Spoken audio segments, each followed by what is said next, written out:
Okay, the Shattered 60s. All right, so at the end of class, we finished here in both classes. So you pick up right here where the civil rights movement splinters. Okay, by 1965, we start to see a changing nature of the civil rights movement. Before, it's been mostly in the South and, for the most part in, rural to southern cities. We start to see that um, we have protests and anger in other places as well outside of the South. So a good example of this is the Watts riot in LA.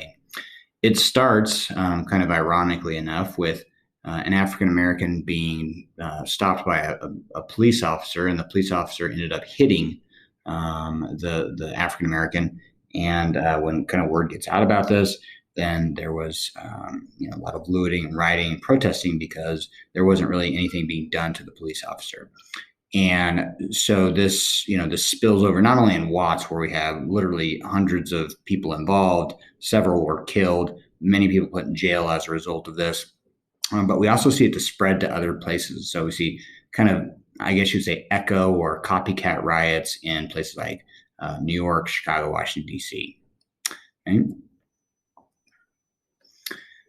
But really, what we start to see is that in the later part of the 1960s, the civil rights movement is going to be they're going to focus on the urban poor and the people that had moved in through the Great Migration to northern industrial cities were living in dilapidated homes. They were sending their kids to rundown schools, and so when LBJ comes in and does his war on poverty, that's really one of the things they're going to attack, and the civil rights movement does as well. Okay. Now, some people didn't think that Martin Luther King Jr. was in his SCLC, the SNCC was doing enough, and so we start to see this idea emerge of Black Power. And really, this is kind of a reemergence of what we saw with Marcus Garvey in the 1920s, where people are proud of their Black heritage. We start to see that African Americans encourage one another to study their African heritage, that they should dress styles that are not white styles, that are uniquely their own, to wear their hair differently. This is the great era of the Afro. So we're going to see a lot of kind of distinctiveness in terms of African American culture. But I think one of the most important things you need to remember, the basis of Black culture during this time, or Black Power, is this idea of celebrating, celebrating your African heritage, of not being just American, but being an African American and being proud of that. Okay, and so that's kind of the root of Black Power. We do see that some of these people don't feel like MLK is doing enough, and so we're going to see, in many cases, a more violent approach instead of just the nonviolent protests. And so, like Stokely Carmichael, he starts out as a head of the SNCC, and he kicks out the white people, and he encourages people to get guns. Eventually he leaves and becomes part of the Black Panthers that are out in Oakland, California, started by Huey Newton, Bobby Seale, and Eldridge Cleaver. And so Stokely joins in with them. Okay. And so there are some examples of violent groups that are saying, hey, you're not doing enough, and now it's time for us to take control of it with violence. But probably the best known of the Black Power movement leaders would be, of course, Malcolm X. Malcolm X, had a pretty humble upbringing. He grew up in a bad situation. He got involved in drugs and gangs, and at what point, landed himself basically in jail. He figured out through this time that Black people really had a responsible to each other, even in the case of violence, to stand up against oppression. And so he kind of split with his mentor, Elijah Muhammad, and really becomes the leader of the Black Power movement. Now, unfortunately, we really don't, we don't know what would have happened. He, just like many of our leaders during this time, he was gunned down, and so he is kind of a martyr for the Black Power movement. So we don't really know what he would have accomplished if he'd have stuck around for several years. Now, really, for the most part, without Malcolm X, there's not really cohesive leadership like the nonviolent protest had. And I think that's the important thing to remember is that, really probably the most organized group were the Black Panthers, but even they started seeing, the Black Power movement in different directions. And so they kind of split up. And when they split up, they reduced their power. So unlike the nonviolent movement, it was very hard to keep that movement organized. Okay? Now, in terms of the impact of the movement, I think, like I said earlier before, the number one would be to, really embrace the Black culture. So if you are a Black person, dress distinctly, wear your hair distinctly, but do it different than white culture. Be proud of that heritage. So that's really the first major impact. And then, as I mentioned, the second major impact is that you start to see this focus by civil rights leaders on the urban poor. Okay.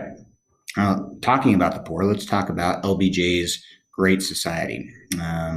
Besides civil rights, one of the things that LBJ wanted to go after was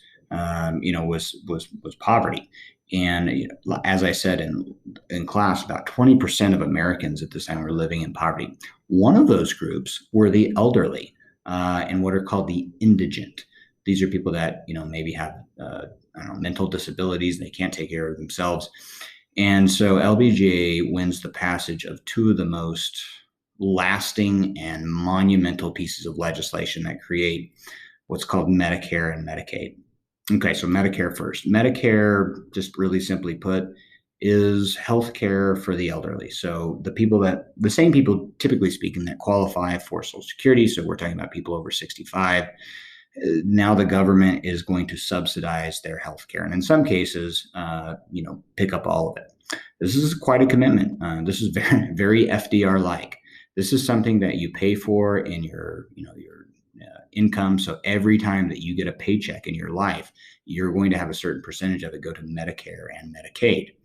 This is a commitment because now you can't get rid of it because now the people that pay into it for 30, 40 years as they work, once they get to be of 65, they're like, you better give me my Medicare. I just paid into it for 40 years. And so it's almost impossible to get rid of these two. So this is like probably of anything, this is his landmark legislation. Now, along those lines is something called Medicaid. And Medicaid is still healthcare, but now it really kind of focuses on healthcare for people that can't take care of themselves. So you're not necessarily an older person. If you have mental disabilities or something like that, then Medicaid helps cover the cost of the disability, or healthcare for those people. Okay, second thing that he does is he increases federal support in terms of money to public education. LBJ is probably really the first president to devote a massive amount of money to education. But, really before this, the states did this themselves, and the federal government didn't have much power over the states as a result. Now, today, because of the Great Society, the federal government has a massive amount of power over the states, and if the states don't listen to them, they just cut their funding. The states have become dependent upon the federal government for the funding of schools and things like that. And so this is something that LBJ starts that will still continue today. Now, remember that most of that money too would go to the inner city schools, not necessarily suburban schools like where we're at. All right. He creates a new department within his cabinet called the Department of Housing and Urban Development, and he put at his head the first African American to ever serve in a presidential candidate, a guy by the name of Robert Weaver. And Weaver's task was to figure out programs and plans to create subsidized, low-cost housing for the urban poor. And I would say they were reasonably successful. Okay. By the time that the Great Society is done, unfortunately, there's not enough funding. There's some corruption and fraud involved in some of the programs of it. LBJ and Weaver are not part of that. But there's just, there's not enough money to go around. And so I would say it's been somewhat successful. Okay, LBJ created the OEO, the Office of Educational Opportunity. And central to the OEO's program is what was called the Community Action Program or Community Action Plan.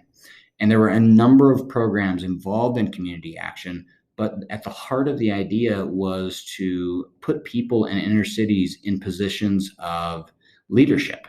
and if they were running like an after school program, and they would be responsible for kids, and so these are programs that gave a lot of African Americans in inner cities leadership experiences for the first time, and some of them went on to colleges, some of them went on to Congress, in their local governments, in their local community, were mentors for younger people as they got older. So this was a pretty successful program, to an extent. Now, again, just like the Department of Housing and Urban Development, you did have some bad eggs that took advantage of these positions. They defrauded the government. But for the most part, it was a pretty solid idea. So let me give you some of the programs that kind of come out of this OEO. One of them is Head Start. Head Start was money to subsidize preschool programs for impoverished families. So basically just helping them out with daycare, helping them out with like preschool so that they could start getting the educational foundation they would need. One of the more successful programs of OEO was VISTA, so Volunteers in Service to America. Think of this as like, I don't know, a domestic form of the Peace Corps. So usually the people that were in VISTA were from middle-class families. They were well-to-do, and they just wanted to do service to their country. And so they would go to inner cities and basically do whatever was required of them, help to run programs, be in leadership positions, hand out food, whatever the situation really needed. Okay, and then another one was called the Job Corps. And the Job Corps subsidized higher education for inner city youth. So a lot of people took advantage of this to gain technical training so that they could learn a skill, like being a plumber or an electrician or a carpenter or something like that. So Job Corps was, I don't know, it's kind of like the CCC a little bit in terms of it targeted young people. It targeted people 16 to 21 so that they could kind of get some skills so that they would be put to doing something instead of just loitering on the city streets. That's, I guess, kind of how it's like the CCC. Okay, legacies of the Great Society. In terms of success, I would put down that it did lower the poverty rate in America significantly. By 1970, the poverty rate was down about half of what it was before. So before it was 20%, down to 10%. So that's pretty good. A lot of people will argue for Medicare and Medicaid. A lot of the people that argue against it are the ones having to put money in it. But once you get to 65, all of a sudden those programs become really, really cool. So, that is something that's kind of a lasting legacy of it. Okay, the community action programs, like I said, gave minorities experience in leadership roles. So that was a good thing as well. Now, some of the failures, these programs were expensive. We're talking billions of dollars. And remember, the other thing you have to take into consideration is that LBJ and the American government are trying to fight Vietnam at basically the same time. And there's not enough money for both. And what ends up happening is that a lot of the money that probably should have went to the Great Society ends up going to fighting the Vietnam War. And that undercut probably the success that the Great Society maybe could have had if they weren't involved in the war. Okay. All right. And you can also, but we're going to talk about it later, but this does cause a certain amount of inflation. So some good and some bad of the Great Society. Remember that overall, the legislative program in a little over 5 years for LBJ, you're talking like over 400 pieces of legislation that in some way, shape, or form, he helped to direct through the Congress. And I mean, everything from civil rights to public works to helping minorities. I mean, there's a wide range of things that the Great Society did.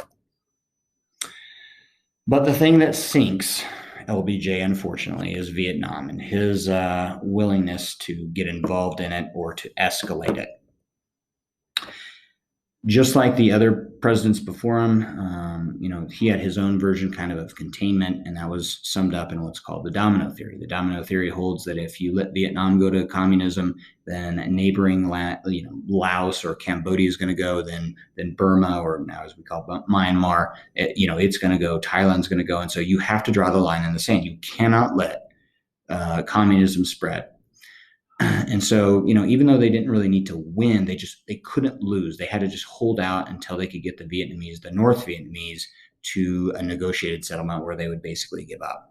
And that's going to be a real problem. So this domino theory is what's guiding them. They felt like they had a responsibility to the world to stop the spread of communism, and that if they didn't do it, then their word was no good. That the other countries that were teetering on communist takeovers, they would have no faith in America, and we just couldn't allow that kind of crisis of confidence out there in the world to happen.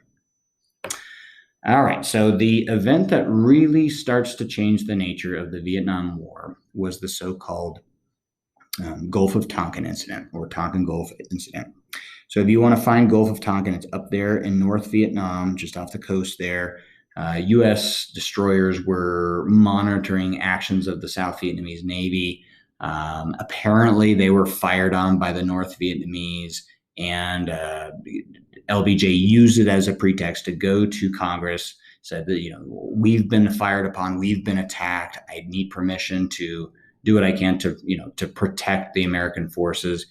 And so the result of that is the Tonkin Gulf Resolution. The Tonkin Gulf Resolution, I think it's very important that you write down, it ostensibly was a declaration of war. It gave LBJ almost like a blank check to do what he felt was necessary to defend American troops. And so with this, we have escalation. That means that we're going to start sending a lot more troops.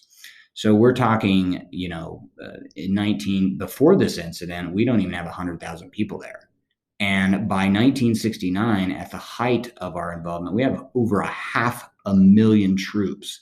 And, that doesn't include the service people and all that are, part of the war effort as well. We're just talking about the combat troops, over 500,000. So like 540,000 troops were involved in this by 1969. Okay, so that event is what ramps up, our involvement. And then once we're in there, LBJ feels like we can't pull out. We've got a job to finish. And so as we escalated, this is called the Americanization period of the Vietnam War. In other words, before, the Vietnamese were really on their own. The South Vietnamese were responsible for fighting the Viet Cong, the Viet Minh in the north. And we were just kind of there for support. But now we are the ones taking over the bulk of the fighting. That's the Americanization part.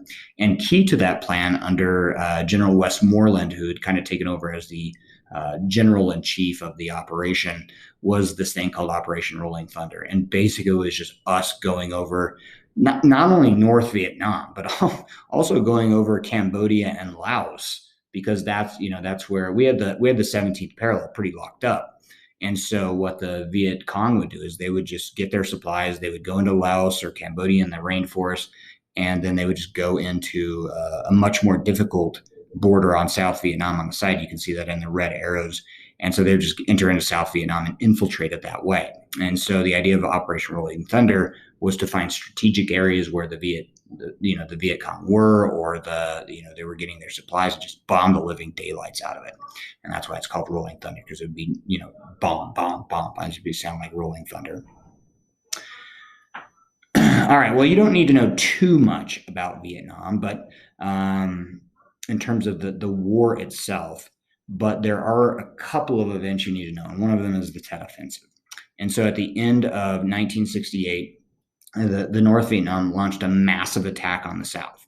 And even though the South were able to, fend off the surprise attack, and really, I guess it was a victory for the United States forces, Americans were kind of freaked out by this. Up until this point, they had believed that we were winning and that we were doing, that we were just doing incredibly well. And when video footage from this came in, people were like, wait a minute, I don't think we're doing as well as we thought. Maybe the government's not being truthful to us. And so, this is one of those events that really inspires people to lash out against the war effort. Okay, and that's called the credibility gap. The Vietnam War is really the first war in which we are able to see it on our televisions. We have reporters out there, we have video cameras, we have people taking photographs, and some of the things they're bringing back is not in alignment with what the government is telling us. And, a great example of this is the My Lai Massacre. I don't know if you guys have ever heard of the My Lai Massacre. It was probably one of the most horrendous things that American troops have ever done, where they pretty much rounded up about 500 Vietnamese that they thought were harboring either weapons and or the Viet Cong, and they they raped many of the women. They killed children. I mean, they basically massacred the entire village. And when information like that came back to America, Americans were like, well, what the heck are we doing? And, we should not be doing this. And so that's where we start to see this movement against Vietnam. Okay, so let's talk about division at home. This is a war of attrition. I mean, really, the purpose of the war was not necessarily to win, but it was to get North Vietnam to give up, and we underestimated their resolve. Um, the other thing about North Vietnam is it wasn't an industrial country.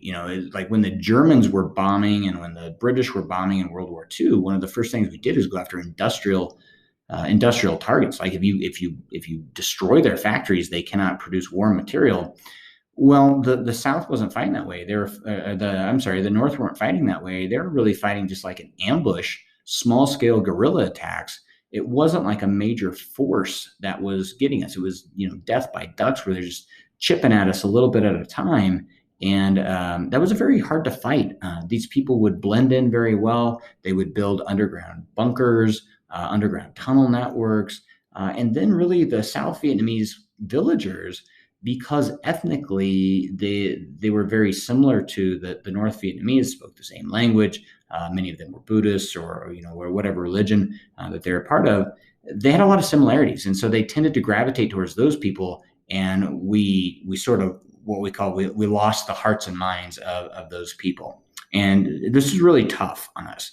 And as the casualties mounted up, right, thousands and thousands of casualties, people started to question the legitimacy of this war. Like, why are we actually doing it? Now, critical to that backlash against the war were college campuses. And so, these are intelligent people. These are people really from well-born families. And many of these people, like Mark Rudd, that you could see here from SDS, and these people were pretty smart. They were pretty good at organizing groups. And they started creating a huge backlash. And we'll talk about the New Left here in just a little bit. Okay, you start to get music at home. Bob Dylan, Creedence Clearwater Revival, songs that are protest songs, basically, that talking bad about the war. So you can see kind of the culture turning against it.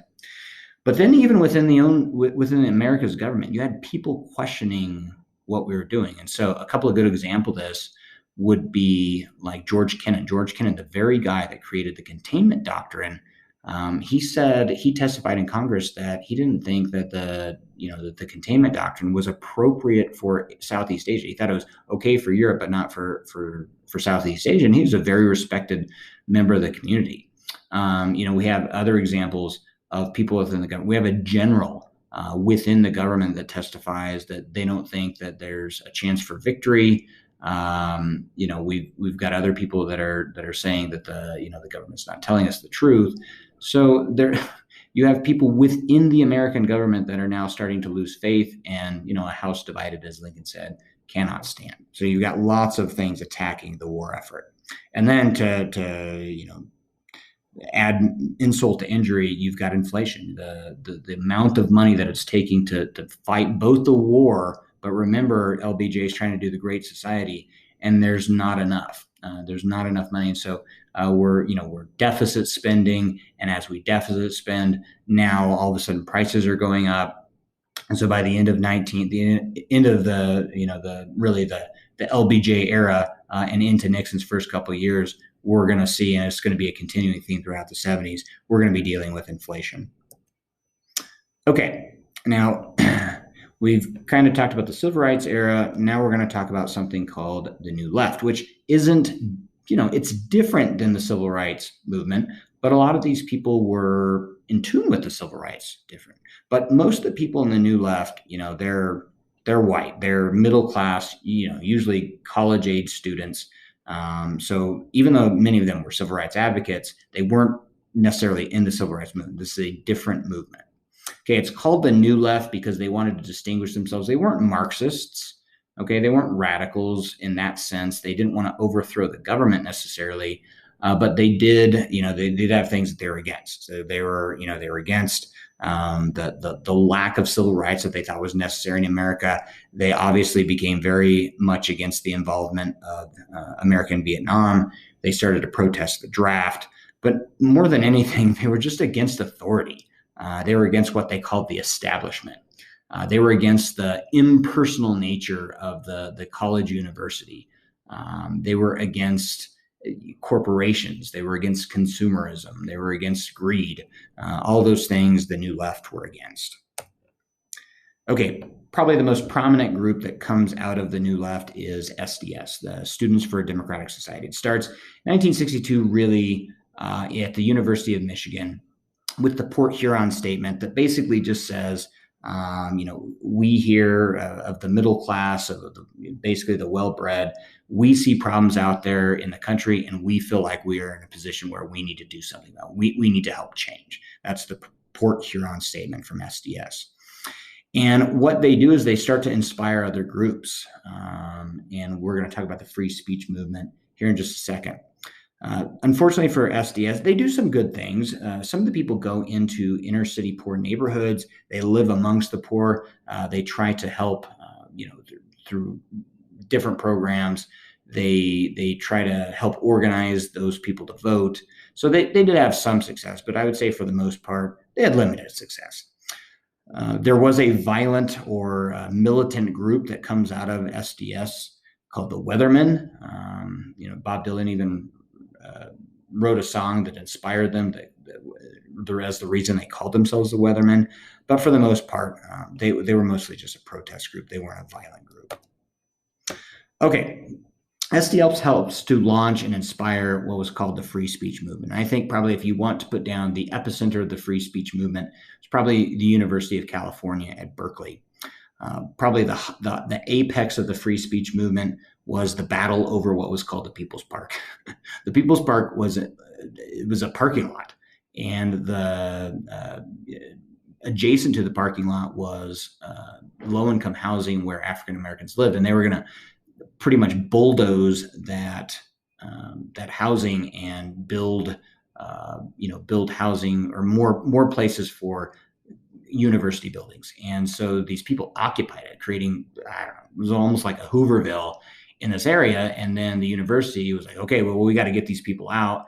And so it was a big mess. And it lasts for a week, where you've got kids that are protesting, doing speeches. The university looks bad because they're trying to remove these people. And finally, they are able to kind of win their battle against the university.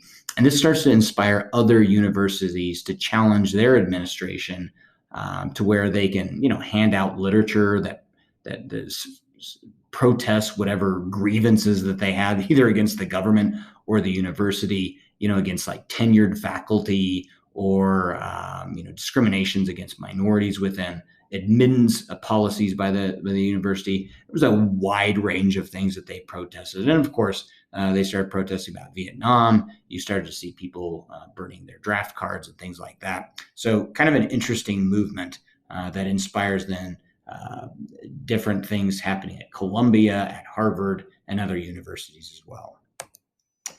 Okay. Sort of overlapping, I would imagine some of the people in the New Left were also hippies, part of that kind of that counterculture movement. And so I would say these aren't like totally different movements, but it's kind of a different group of people, but the same group of people at the same time. And what I mean by that is most of the people that were in the counterculture were middle class, they were fairly well educated, but they're mostly white. And we could say that about the New Left. Really, the New Left is kind of like a college movement. It's more of a university movement, whereas the counterculture is just young people's society as a whole. And so you didn't have to be necessarily in college to be part of the counterculture. Okay, what did they believe in? They believed in sex, drugs, and rock and roll. They believed in doing the opposite of what was expected of them. So if society expects you to have short hair, you're going to have long. If they tell you to have like a colorless shirt, like a white shirt, then you're going to have tie-dye. If they tell you to go to college, don't go to college. And then a lot of these people, they just kind of dropped out of society. They went to rural areas or the wilderness. They tried to do utopian communities or communal living. And, a lot of it didn't go very well, but they kind of lived their lives how they wanted to. They felt like liberation from the constraints of society were what they were trying to achieve. And so, you can see some overlapping from the New Left. So Vietnam in the draft, they were against, they were against racism, they were against authority in the establishment, and more than anything, they were against conformity and consumerism that the 50s had brought out. Probably the apex of the counterculture of the hippie movement was in 1969 in Bethel, New York.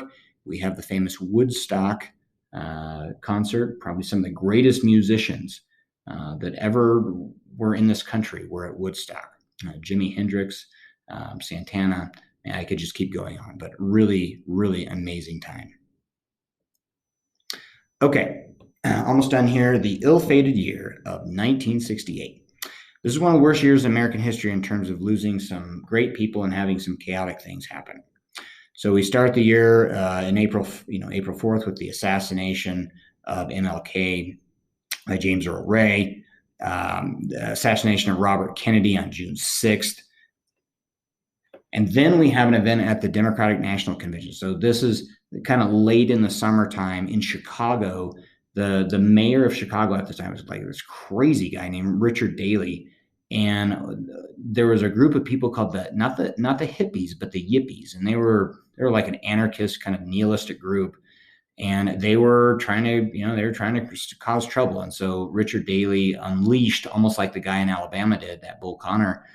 He just unleashed the police on them, and a lot of it was caught on film, and it obviously cast a kind of a down note to the Democratic convention that was going on only miles away. And really, this dooms the Democratic candidate, which we'll talk about, here in just a little bit. But probably the Democratic candidate would have been Robert Kennedy if he wouldn't have died. Okay, 1968 is also the year that the My Lai massacre occurred. And then at the end of the year, so we're talking like January 31st, literally the last day of the year, was the Tet Offensive. So you have 5 big events that don't spell very well for the United States. 1968 is seen as kind of one of the worst. It's kind of like, man, the country is on fire at this point. We had race riots going on, all sorts of things going on in 1968. All right, so by 1968, LBJ is done. Like, he is very stressed out. His popularity has gone way down. It is likely he probably wouldn't have even been nominated by his party, and if he would have, he'd have certainly lost. And so he bowed out of the election. Robert Kennedy looked like the front runner. He gets assassinated, and so the Democrats are left with Hubert Humphrey, who is really a civil rights champion. Now, the Republicans, very astutely, they started appealing to middle America. So kind of like conservative, suburban, rural America, people that had conservative values. And so, that's where Richard Nixon comes in and really starts to take over a lot of these middle places within the country. You can see like Montana, North Dakota, South Dakota. And remember that you have those old Dixiecrats, those Democrats in the South, and they do back another candidate. They back George Wallace, who's been the segregationist governor of Alabama. He does really well. I mean, if you're looking at third-party candidates, he does about as well as almost any third candidate's ever done as basically a segregationist, even though he kind of, I'd say, modified that stance just a little bit to get votes outside of the South. But really, the clear winner here is Richard Nixon. And this is a mandate for conservatism. This is really kind of the death of the Great Society legislation of the 1960s. Now, it's not the death necessarily of the civil rights movement, but most of it's been done by this point, and a lot of Americans kind of want to return to a normalcy. And so we'll see kind of a conservative backlash as we get into the 70s. Okay. That should be it. Thank you for tuning in. Have a great day. Have a great